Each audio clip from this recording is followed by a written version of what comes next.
இது ஆசிரிப்பு கூடாரத்திலிருந்த பொன் குத்து விளக்கு நமக்கு உணர்த்தும் உண்மைகளைப் பற்றிய ஒரு சுருக்கமான தொகுப்பு. பழைய ஏற்பாட்டு காலத்துல இருந்த இந்த குத்து விளக்கு சும்மா ஒரு பழங்கால அலங்கார பொருள் கிடையாதுங்க. உலகத்தின் ஒளியான கிறிஸ்து யார் என்பதையும் நாம அவரோடு எப்படி பயணிக்கணும் என்பதையும் ரொம்ப துல்லியமா விளக்குற ஒரு அற்புதமான வரைபடம். முதலாவது இதோட மூலப்பொருள்.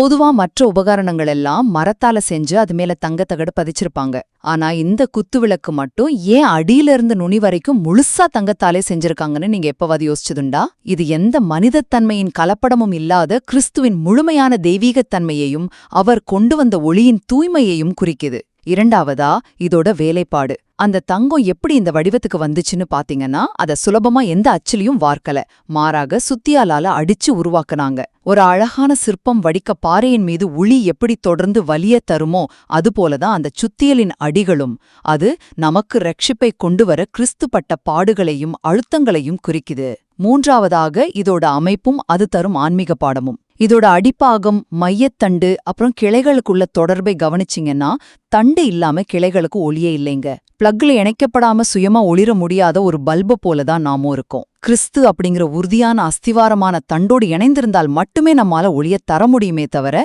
நமது சுயமுயற்சியால கண்டிப்பா முடியாது. நமது சுய ஆற்றலால் அல்ல, சதாகாலமும் நிலைத்திருக்கும் அந்த ஜீவத் தண்டோடு இணைந்திருப்பதன் மூலமே நாம் உண்மையான ஒளியை பிரதிபலிக்க முடியும்.